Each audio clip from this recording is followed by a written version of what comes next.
ఇక్కడ నేను క్లీన్ చేసింది మనుషుల్ని కాదు, కాలుష్యాన్ని. పొల్యూషన్ ఫ్యాషన్ అయిపోయింది ప్రతి కొడుక్కి. అందుకే మొదలుపెట్టాం dust cleaning in underway, best cleaning. క్రిమి సంహారం.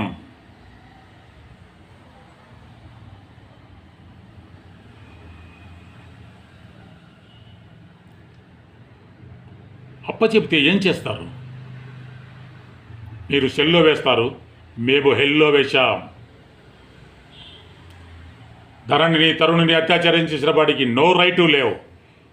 వదలం, వధిస్తాం, వెంటాడి వధిస్తాం. పరిధి దాటి తప్పు చేస్తే కన్నతల్లే 2 పీకుద్ది. నెల తల్లి ఊరుకుంటుందా?